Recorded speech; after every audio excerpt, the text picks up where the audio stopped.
Hey guys, and welcome back to another episode of Casual Chaos. Today I'm sitting down with Shai, one of my Next Gen NYC castmates. Shai is launching his own clothing line and betting big on himself in one of the toughest cities to make it. He came into this group as a bit of a wild card, and he's been carving out his place ever since. Shai, welcome to Casual Chaos. Thank you so much for having me, Gia. It's good to see you. Good to see you.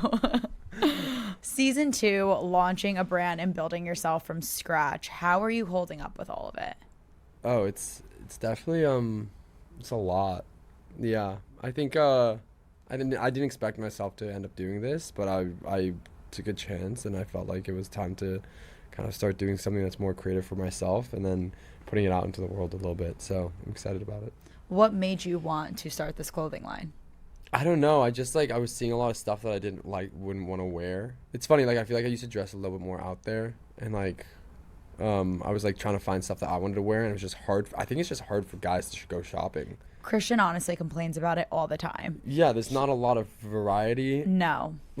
Guys would be like, look at these shorts I bought, and it's just the same generic pair of shorts that everyone wears, and you're like, okay, we need some sort of variety for us. And I also just think the scale of how many women's boutiques there are and just websites and everything, the men selection is very limited. Yeah, it's crazy. It's truly crazy. And I feel like a lot guys also care less about it, but then you will find every once in a while the frustration from some guys, and they're like, where do I go shopping? Oh, for sure. Because it's how many times can you really go to Zara and buy the same thing over and over and over again? No, of course. I mean, it also ends up being about the fit, right? And I think that's a big thing for guys, which is something that I care about a lot. But I also just try to make more designs that are more, I don't know. What would you say the vision of your clothing line is? It's funny. I feel like there's a lot of different inspirations. I think Bodhi is a really big example of something a brand that inspired me. One of the first designers, Alexander McQueen. I would have a book of his, and I was like, this was years ago. I don't know how someone gave me this book, and I just looked through it, and I was like, whoa, this is so cool. And I mean, not that I'm anywhere near or do anything his stuff but whatsoever. It's but it's just yeah, it was just and then. Bodhi, but also just part of it was I wanted to make stuff that I would wear, and now I don't wear anything I make because I don't know. I think that if you wear what you make, then you kind of pigeonhole yourself a little bit to this is who I am. I just prefer to kind of go as far out as possible with what I'm making, but yeah, I think Bodhi's a big example of something that inspires me. I just want to make stuff that's, I don't know, unique, all one of a kind. Yeah. You also kind of explained on the season how you now have a team working with you. Yeah, no, I have I have a production manager in Garment District, which we're actually close to right now, kind of, and I go there every other day, and also since the show has been coming out, people have reached out to help join and are offering support in many different ways. Everyone from can I come and meet with you and start working with you to people being hey, I have all this fabric from it's actually really sweet, people being people DM me being hey, my grandmother just passed away recently, and there's all this really amazing fabrics and stuff. We don't know what to do with it. Would you want it? Because we want to see it go somewhere cool and somewhere, and we want to see something come out from it. And it's actually people kind of are very open about their different situations, and it's cool to see that support. Yeah, no, that is. It's really sweet. Yeah, that must feel really nice to just also have that support from the outside, because I think that's always the goal when you're launching something and starting something, and especially now because we have this awesome platform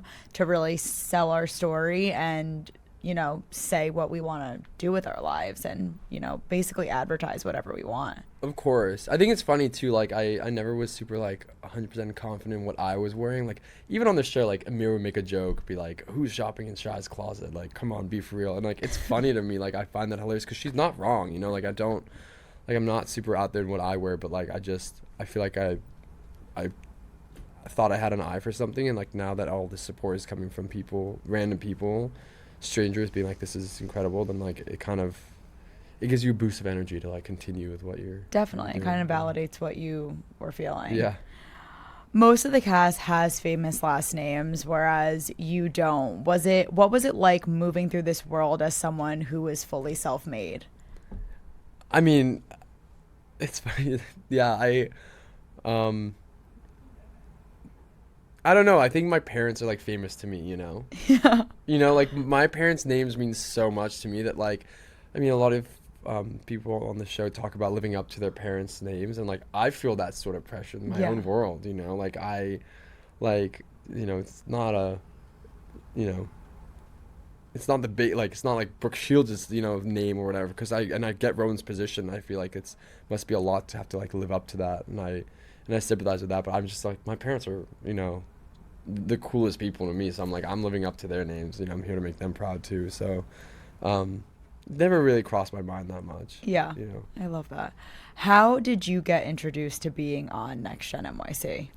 I think I met Dylan like many years ago. I feel like I say his name a lot. And, like him and I, like we still chat, but like not a whole lot It's these not days. someone, yeah, that's in your corner anymore. Yeah. I mean, like he's still like a very supportive, good friend of mine. But like I met him many years ago when I was out working in LA. I used to do like influencer marketing out there, and he came over one time and like him and I started chatting. We actually had the same tattoo in the same spot, which is like coincidental, very strange. Like the same like unique character from a TV show on our back, like in the same exact spot, which was like really funny. And then from there, him and I just like hit it off. And when he was moving to New York, he was like, "Hey, come hang out with me and my friends." And then from there, it all kind of fell into place. You're really betting on yourself with this clothing line. What made you decide now was the time to go all in? I was doing corporate America for a while, and I just like I don't think it's for me. Like I really wish I could do it better, and I feel like I was putting my all into it, and I think that I got canned from my job, which was tough, and I just decided to take a risk on myself. I think also just being around like you and Brooks and Amira and like I don't know Ava and stuff, just seeing like people just putting themselves out there in different ways, I thought was like very inspirational, and I was like, I was like, I can do this too. Maybe. Yeah, anyone could, of course. I mean, but with that being said, fashion in New York is super competitive. What's the lane that you think is yours that nobody else is filling? Oh, that's a really good question. Because I think what you have with your line is super unique. Like you definitely don't see the pieces that you're making in any ordinary store. No, I appreciate that. I think you're somewhat right. I think for me, it's just kind of tapping into like the very specific like type of man or woman that like is like kind of being drawn to what these pieces are talking about. Like every piece kind of has like a weird story behind it. And it's a very like unique experience shopping for my stuff because like you will look at it and be like, this is horrendous, but then you're gonna find one that's like, wow, this is like speaks to you. And I think that everyone's gonna find something along the lines. Everyone that like all my friends or all the people that have like sifted through my stuff have like always connected with specifically one piece rather than over the rest. And I think that's the whole. And for everyone, it's a different piece. And I think that's the whole. Story behind it. It's just it's about being in the right place, right time, and just finding something that speaks to you. Yeah. You're single and out in the city. How are you finding the whole dating life to be in New York? Oh, dating New York is fun. Yeah, I think you're doing fine. Yeah, no, I'm having a good time. It's stressful. I think like to me, it's like I think people view dating as like either like you're doing it or you're not, or like it's kind of a game of some sort. But like to me, it's just about like I'm never like really like out there looking all the time. It's just kind of if I meet a girl that like I get along with and like perfect, and like it's about learning. Like every single date you go on, you learn something new about yourself, right? And you will be like, I like discover new things about what I'm more comfortable talking about, what type of people I'm more comfortable around, what type of conversation I'm looking for. Can you sit in awkward silence with someone for 5 minutes and not feel awkward about it? Like you kind of have to learn like what about the people that I'm surrounding myself with or going on dates with do you look for, and you just learn. It's like, I mean, we're all trying to find like love, right? Like we're all trying to find someone that we want to like spend as much time with as possible and get along with, and yeah. So what I think is super fascinating about your story, where it is very different from the rest of our cast, you immigrated here from Israel. Yeah. So what is your backstory and how did you end up living in New York City? I grew up kind of with a very mixed background. My mom's Chinese and Swedish. My dad is Israeli, and we grew up. I was born in Hong Kong, and then we spent a lot of time in different places around the world. We have family all over the place, but mostly spent a lot of our time in Israel. And at some point, you make a decision about where you live, especially when you're living in a place that's a little bit more conflicted than other places. And we decided to make the move to the United States, and we thought it was the best decision for our whole family. And I moved to New Jersey when I was like 14, 13, which is like, I don't know, it's like a huge like culture shock. And like Jersey's great. I love Jersey. But you gotta kind of be a specific type of person to like be Jersey, You think? I don't know. What do you mean by that? Like my high school was like very into hockey. Was your high school like that? No, we weren't. I guess that Montville was pretty good at hockey, but Yeah. I know the town over from us, like, super into hockey. Yeah, Like, yeah. my sister's friends, or the town, like, my sister's very close with the town over. Yeah. And that high school was super into hockey. I would say Montville was, like, really into, kind of Like lacrosse, lacrosse, football, yeah. yes, like lacrosse, football, yeah. and wrestling was huge too. So I didn't know lacrosse was a sport till I moved to the U.S. Right? Okay. I saw them play and I was like, what the hell are they doing? I didn't see ice. I think that was like when I moved to the Jersey, that was my second time ever seeing an ice rink. And I was like, this is crazy that you guys have an ice rink. Like my middle school growing up, we had no sports. Like we'd go out and surf. That was our sports day, right? They'd take us like once a week. Take us to the beach. We just go out surfing, and then that was like once a week sports day. Or we'd like run around in our backyard of the school, and like that was it. There was like no sports teams, nothing. So I was like, that's so interesting. our football is soccer. Yeah. So you're very into soccer. Were you into the World Cup when it was all happening? Oh, of course, that was huge. I mean, like my cousin flew in from Israel just to come watch a match here, and it was an incredible experience. But like, I assimilated really quickly. I love basketball. I love the NBA. Like I spent my time, but also like not too big into sports in general. No. So like, did you ever want to play soccer when you lived in Israel? I played tennis. Tennis is huge there. Oh, Yeah. wow. Okay. I love playing. I love watching tennis. Yeah. So like, I'm sure now living here. Did you guys ever play pickleball, or was that never a thing? No, I feel like that's a new thing. Like, I agree. Also, I hate pickleball. You don't like pickleball. I hate pickleball. But you like tennis. Yeah, there's like I'm like play tennis. I'm like either play tennis or play ping pong. Like, Okay, don't play pickleball. Okay, but the tennis court compared to the pickleball court, that's a big difference. No, you for sure. really need to up your stamina and your endurance. No, 100%. Playing tennis versus pickleball. What upsets me though is like they're turning like tennis courts into pickleball courts, and I'm like, that's so annoying because you can put like 3 pickleball courts in one tennis court. So they're doing that all over the city. It's like I'm like yeah, we're running out of tennis courts. So it's not nice. So it's very frustrating. Very for you. frustrating. Yeah, you can't play tennis in the city. It's crazy. So moving to Jersey, did you want to get more into sports, or did you want to find a new niche, or not really? Like I played tennis in high school. I did musicals. I did the plays. I played music. I run a fashion. I like make clothing. Like clothing and American football don't really. I'm saying we're not 100% the same type of person, but it's what it is. Like yeah. And then after living in Jersey, how did you end up in New York City? I went to college in Boston. I went to Tufts University, and then I graduated, and I had no clue what I was going to do. And then I randomly got a job in New York, and I was just like, I'm moving to New York City. Like, I wasn't super, like, clear about what that meant, Yeah.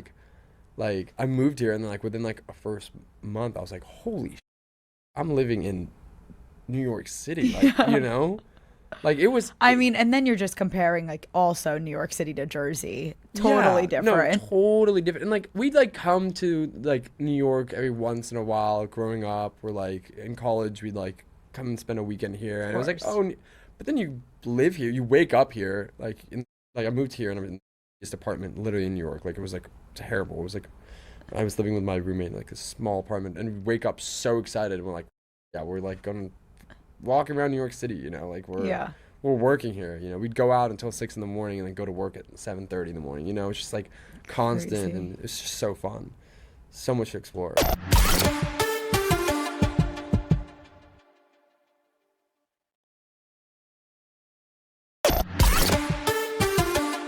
Did you like Boston? No. You didn't. No, like I love it. It's a good college town. It's a good college city. See, like when I visited Boston, I thought it had such a charm to it. This charm, but you know, I don't know. The city's more your vibe. New York City is much more my vibe. Yeah. I mean, Boston has its city, but like New York City is just to me like the ultimate place to live. Yeah. Other than London, I'm gonna move to London one day. I'm gonna do Next Gen London. That's so funny. Kendall says the same thing. I know. Kendall says me she and really. Kendall gonna move there together. Love Kendall. Yeah. No, she's my homie. Like honestly, I've like talked to her a lot like since filming, and like she's such a homie. Right? Yeah. And I mean, I swear, even when she came on Casual Chaos, I was like, Kendall, where was this energy? Yeah. I was like, you are so open and so amazing. Like, everybody needs to see this. For sure. I think she was missing that energy. It takes a bit of time to open up. Like, even me first season, like, I was, like, just goofing off, like, entirely. And then season 2 hit the, like, got serious, you know? And everyone's kind of more on edge. And I'm like, okay, well, time to speak my piece a little bit.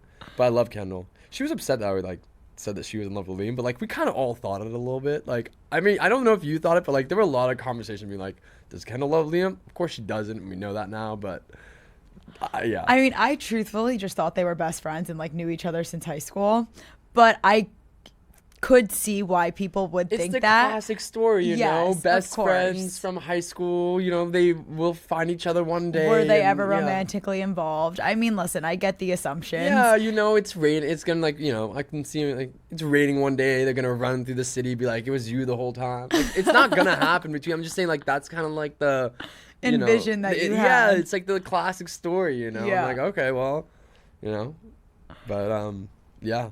But speaking of intentions, you know, some people in the group have questioned your intentions. Does that get under your skin at all, or do you just let it roll off your chest? It definitely gets under my skin. We could tell, we could see it. Like, it definitely was frustrating, and it still is, you know.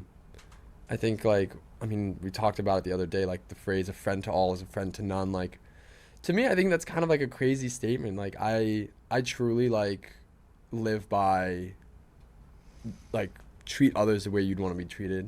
And also I very much like kind of run by the whole like, you know, love many and do harm to none, right? And like my perspective is yeah, like the full phrase is love many, trust few, do harm to none. And like I just like, to me the whole like I've had conversations with people in the group, they're like, yeah, you just like very like nice, it seemed not real. And I was like, no, I had nothing bad to say about anyone. Like I kind of just enjoyed people's company for a while there, and then I realized, okay, like my intentions are being questioned. I was like, f it, you know what? Question them. Like I'm not gonna. At the end of the day, like you know. Yeah, I mean, listen, I think exactly kind of what you just said. Maybe being like overly nice or trying to overcompensate a little bit, it could have made some people, and Shai's fully aware, it did make me feel like that for a minute. Yeah. But, you know, I think it just takes a minute to get to know someone and really understand where they're coming from. And now I'm happy, you know, from season 1 to season 2, I think our friend group drastically has made a change with even how close we are, how often we see each other. And I think it's really helpful now because we're fully in the swing of things. You know, even now that season 2 has wrapped, the amount that we see each other since filming was drastically different than from season 1 to season 2. We see each other a lot more. We're getting to know each other a lot better. Whereas I felt like season 1 going into season 2, it was not like that at all. Of course, no. And I do think that, like, to me, it was less, I was never into like the whole group mentality. Like to me it was just about building those individual friendships, because like you move to New York, you have your college friends, you have your high school friends, and then you're kind of like, wait, I want to meet new people. And like I was thrown into this group and I was like, here's like a great opportunity to make new friends, right? And when I heard that, like, my intentions and was I being genuine, like, to me, it was just like, forget the cameras. Like, I'm just talking to new people and enjoying my conversations, right? And I do really, like, appreciate those in the group that have really taken the time to, like, look me in my eyes and have those conversations and get to know me and, like, have, like, reached out to, hey, let's hang out, let's do this, let's go out, let's get some food. Like, Ariana and Charlie, funnily enough, right? And, Ava, too, for a while. What was actually going through your head when this was all happening? Yeah, I thought a lot more about this and, like, how to explain the whole situation the way that I view it from my perspective. And I've, since this whole debacle, I've talked to Ariana about it, I've talked to Hudson about it, I've talked to Liam about it, and, like, we're on good terms with everyone. I was not at all, like, trying to do the whole, like, supporting Hudson's boundaries that he set up. Like, I wasn't trying to, like, through Hudson, like, control Ariana's actions or, like, trying to whatever. Like, to me, it was literally just there was a situation between these three people that are fully independent and can do whatever they want and, like, whatever. And I feel like I was, like, low-key thrown into the mess a little bit. I think Liam was so new. He was like, yo, like bring her around, like, whatever. And then, like, I was like, okay, I don't want to, like, upset Hudson with this. It was just mostly, like, kind of keeping everyone's feelings in mind.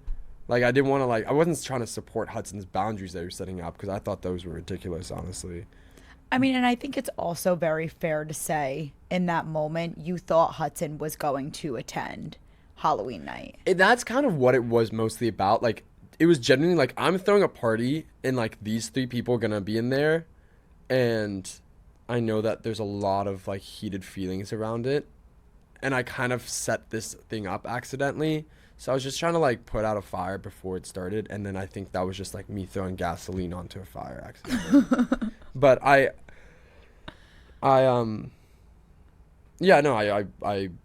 definitely was coming from good intention to, like, keep everyone's feelings, like, in check and okay. Yeah, and and I think that's very evident. With that being said, like, that is a very understanding perspective to be coming from, because if he was going to walk into the room, he was obviously going to see something was going on, and you just didn't want him to really feel blindsided by that. Of course. Obviously, in the moment, we are all on a reality TV show. Ariana obviously is going to be upset with you telling Hudson that something is going on with her and Liam, considering it was also very fresh. Yeah. I think it was maybe, like, spoke too soon, but I totally understand where you were coming from in that perspective as well. And I backed up Ariana to just kind of say that it was a bitch move. How did that play out between you and Ariana after realizing that she was upset about it? I think, I mean, like, Ariana and I are on really good terms right now. And I think that through everything that happened, like, it took, like, kind of time to just kind of settle. And, like, honestly, Ariana's, like, a very smart person that, will see things see things clearly. It was just like, I just felt bad and I just, like, didn't want to hurt anyone, and she, like, understood that perspective from there. But ever since, like, her and I have spent a lot of time together and gotten to know each other a lot better, and I think we have, like, a better understanding of one another, and stuff like that doesn't really, like, come up like that anymore. Also, like, the whole, like, there was, I think, a little bit of, like, Shai's into Ariana and that's why he's doing this, and that really irked me. I was just like, that's not the case whatsoever. I was just, Ro and I were throwing a Halloween party, just wanted to keep it, like, chill. And do you want to put anything to bed between any of the rumors? And even Charlie, Charlie I hear speculates, all the time. I hear yeah. it all the time. And, like, also, you're not supposed to look at the comments, but I see the comments. I've seen everything. Like, I'm new to this. I see all the comments about me. Like, there's so much stuff out there being like, Shai's, the little bitch that's in love with Ariana. I'm like, that just wasn't the case whatsoever. I honestly was just trying to, like, throw a good party and was just worried about, like, Hudson getting upset and getting too angry and, whatever. He never showed up anyway, so exactly. I took all the heat off of him. You did. Then at the Halloween party, you and Charlie both put Liam properly in the hot seat. Were you two genuinely on the same page there, or was that its own strange alliance? That's an interesting question. Was Charlie, were Charlie and I on the same page? Yeah. I think Charlie's like kind of like Riley, very blunt and very direct with how they say things sometimes. And I think it's a really good characteristic. And I think I know how to do that sometimes. But with me, I also think that sometimes a softer delivery is also kind of important.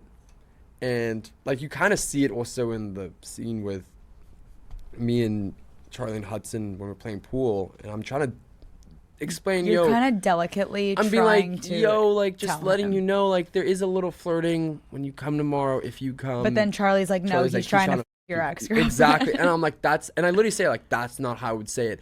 It's kind of similar thing happened with Liam too. I was just kind of like being like, Liam, listen, Hudson is our friend, and at that time he was in a really bad state, and he was like really sad and upset about the breakup. And I just wanted to be like, dude, listen, just so you know, like before you come into this friend group and just, kind of go after Ariana and like flirting with her openly, just letting you know there are other people's feelings.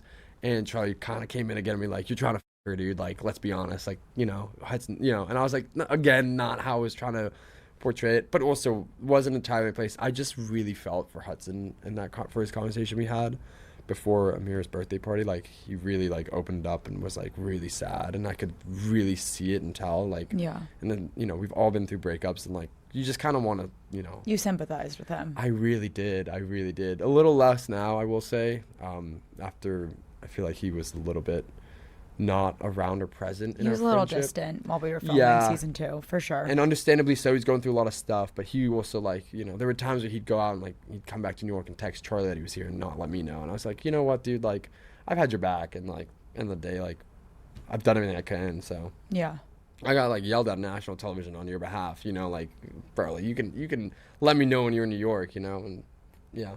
Do you think you two, during that conversation with Liam, were trying to both get at the same thing, or were you guys kind of forming a little alliance? Me and Charlie forming an alliance? There was no alliance. I don't think. I think we were both trying to like have Hudson's back a little bit. Genuinely. But there was no like ill intent behind it. No. There was no game plan. Not on my behalf, no. Starting into season 2, it obviously showed that you and Charlie were both getting pretty close with Hudson. And starting into season 2, they start off by showing you, Charlie and Hudson, really talking about the breakup, and seems to be that you guys are getting pretty close with Hudson, closer than at least you ever were. After teaming up on Liam like that, where do you and Charlie actually stand with Liam? Well, I do think that like I think the word teaming up is a little bit much. I think it was just we were trying to honestly like have an open conversation with this new guy in the group, albeit maybe in the wrong setting. But since then, I think like honestly we've gotten to know Liam a lot better. It was really hard to get to know him during filming. Really? Like, you think? He was spending a lot of his time kind of focused on one person. Yeah. I honestly never. Maybe I felt like I got to know him better because you spend time Ariana's. with her. Yeah, I'm very close with Ariana, so for sure. And I think that like it was just difficult to like.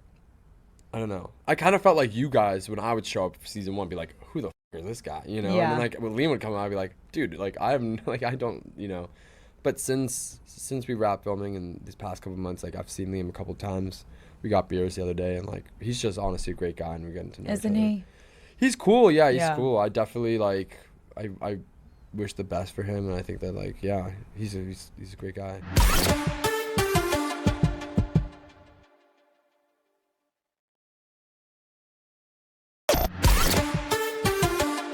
So when you were putting your photo shoot together for your line, you were waiting on a couple of us to get back to you, and a few of them kind of left you hanging. Yeah. I just want to put out there, Shai did not ask me to be a part of his photo shoot, so this does not include me. Yeah, honestly, kind of rude. Yeah, okay. You and I had no sort of foundation for me to ask something like that, whatsoever.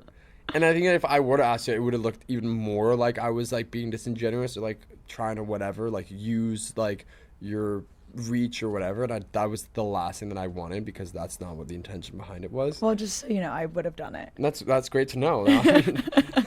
Next time we have it, I'll hit you up. Obviously, watching that episode back, it looked a little deflating, seeing how no one was reaching out to you. Like, was that actually how it played out? I do think that there was a little bit more conversations off camera. Like Brooks and I have always kind of like for a while back then had like sort of a rhetoric of, hey, if you need help or whenever, like we help each other out because we both have this sort of like clothing line and we have a passion for it. I had a hard time with the communication aspect of that. To me, with my friends growing up in college, my friends from college or my other friends in the city, like I'm always around on my phone. Like if I don't respond to you for 2 days, I'm probably dead. Like something is absolutely really wrong. Like no matter what situation, if you call me, like I will pick up. Even if I'm busy, I'll be like, "Are you okay?" Yeah. You say yes, I'll be like, "I'll call you back later." Like I'm always available in case someone needs me.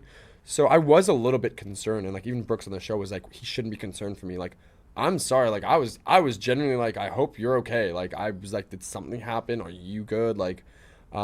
So it was a little deflating just to be like, it was an eye opener to like kind of my relationships with them individually. Forget like the photo shoot, like, are we like, what's going on? Like, you haven't even responded to me about 2 days about like all sorts of stuff. Like, so that was a little bit frustrating. But yeah, it wasn't about their reach or their whatever. Like, of course, having them in a photo shoot is just like a big deal for a small brand like me. But to me, it's just about like friendship and helping each other out, which is something that I very much try and do as much as possible. Did that moment tell you anything about where you actually stand with some people in the group? Of course. I mean, looking back, Riley told me before BravoCon, she was like, these people aren't your friends, they're your acquaintances. And that really hurt. And I was like, damn. And it just kind of led me to be like, you know what? At the end of the day, like, I'm just going to continue just like being kind to the people around me that are kind to me. And then if not, like, that's just what it is.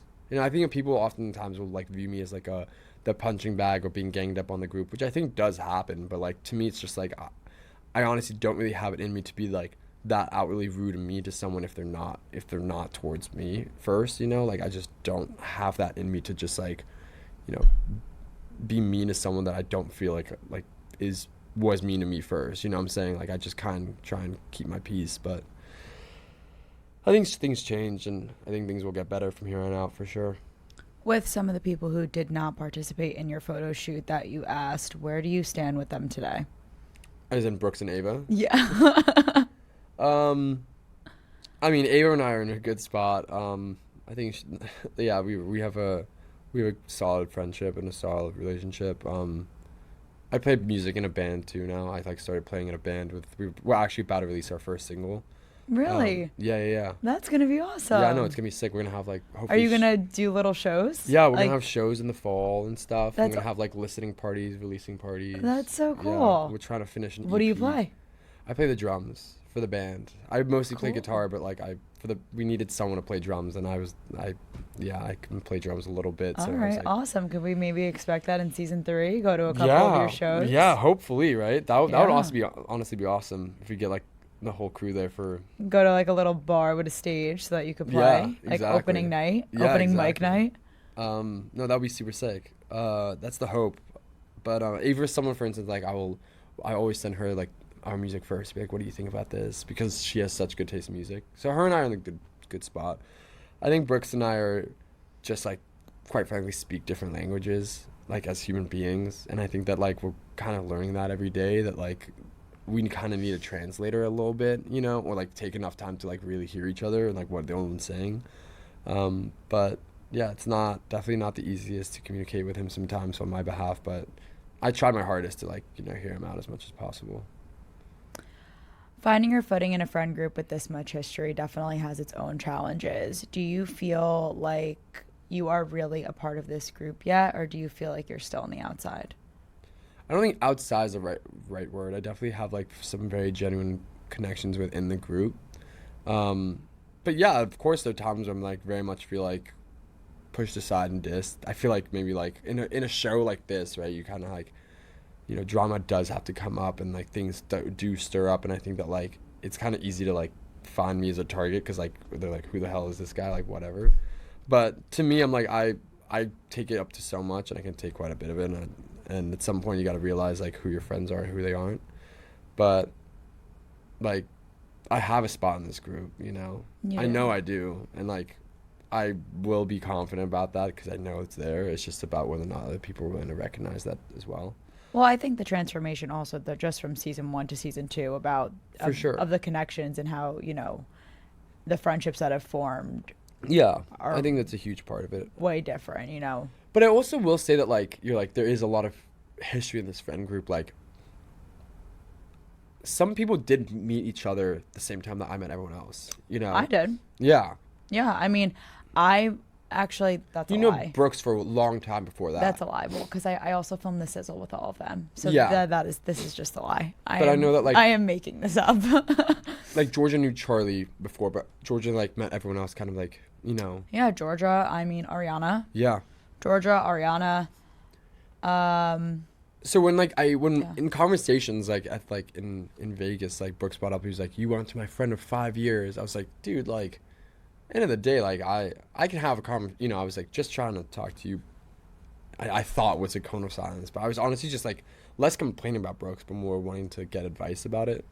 But when he was like, and with that conversation though, and I'm sure Brooks relayed this to you, I genuinely just wanted to know if he said that. Yeah. You know, because yeah.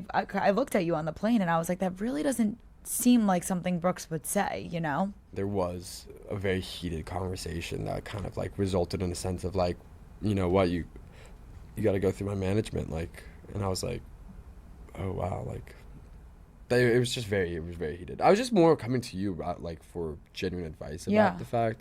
And logistically, you know, and I get it from a friend standpoint. You didn't think that you and him were on that level of friendship where it's like go through my manager. But logistically speaking, when you do a campaign, or especially when you're signed with a modeling agency, typically when you're putting your face on anything, you do need to get it approved by your agent or manager. But from your perspective, I understand where you were like, I thought that our friendship was more than this, that I wouldn't have to go through your manager. Sure, but I also I do have a lot of friends who are male, female models, like who are signed to agencies that have like done things for friends that like they don't like. I also used to work at a company that was a sister company to a modeling agency, and like I would I know how it kind of works. For Brooks to take a couple of photos for a clothing brand that his friend has that has 500 followers on it, it's not like he's gonna be breaking any sort of like agreement. Let's be so for real right now. You don't gotta go through your manager for that. Like that's just the truth. Like as I have understood it, right? Like you can definitely take a photo with your friend in their clothing and be like, this, you know, look at that, and that's it. But no, I get it. I get that he definitely gets worried about his, you know, I don't want to say image, but he gets anxious about his like rules and expectations a little bit, and I respect that about him. I honestly do. His work means a lot to him, so you know I don't hold harbor any resentment towards him, but it was definitely a confusing time for sure. Yeah. What's something people get flat out wrong about you? That's honestly a great question. I wasn't expecting to answer that today, Gia. Damn.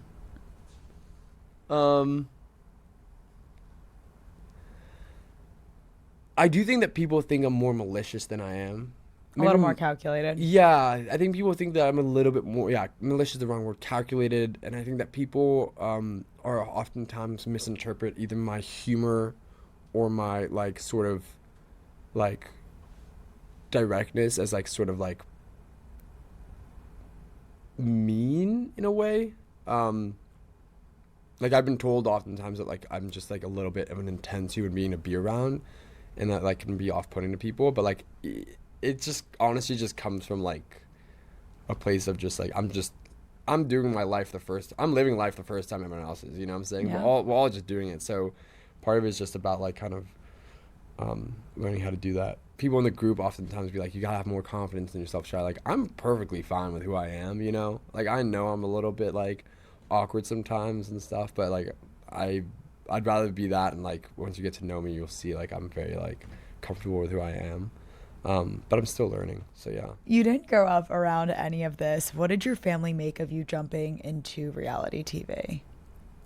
It's funny, like when I was in college, I had like a semester where I was like kind of I had a lot of free time, and I don't know what it was, but like everyone was in class when I like literally just like for some reason had like such little class time, and I had so much free time, and like all my friends were like busy with class and stuff.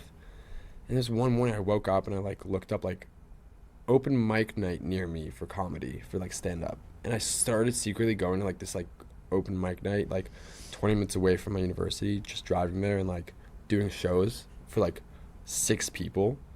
And I had so much fun. Did people think your jokes were funny? Oh, there was like these like old Boston townies that like they're like they never laugh at anything, and like there's like this like little Chinese boy coming up on stage trying to tell them like jokes. They were not laughing at all. But I had so much fun, and like honestly like the look on their faces. Okay, well that was also incredible. probably insanely boosted your confidence. No, it was just like f- it, why not? It's like going to Mira's birthday party in a horse costume. Like people are gonna point and make fun, but like I can do that. You can't, you know? Yeah. That's one thing, like, most people in this group, I don't think would be able to do that. And I'm like, like, I did it with my head I mean, I held think it high. takes a lot of confidence to get up on stage and do that. Yeah. So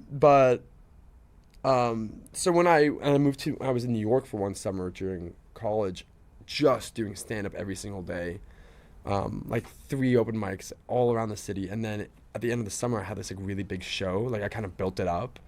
And I invited my mom, and my mom was like, what do you mean? She was like, what the hell? She pulled up, and I did like literally like 10 minutes of a stand-up show in front of like, there's 100 people in the crowd, and it killed, and it did well. And so this all goes to say that my mom was like kind of used to me throwing out these like weird experiences and like just saying yes to stuff.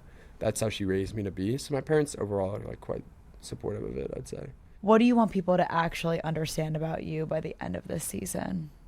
I want people to understand that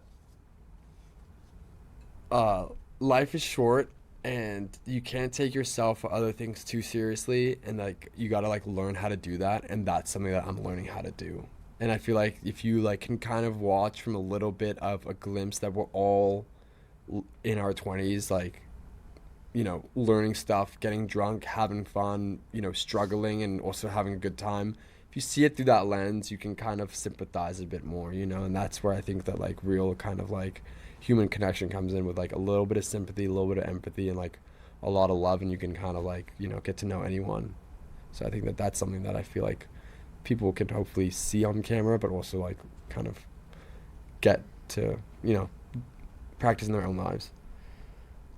I think they will. I think they're gonna get some fun laughs in. Hopefully, yeah. By the also end of the laugh. season. This is so funny. Like, No, it's like, actually it's so the next funny. couple episodes, guys, are super funny, especially because you are going to see us kind of get into BravoCon. There might be some cartoon drawings that are happening, and it was hilarious.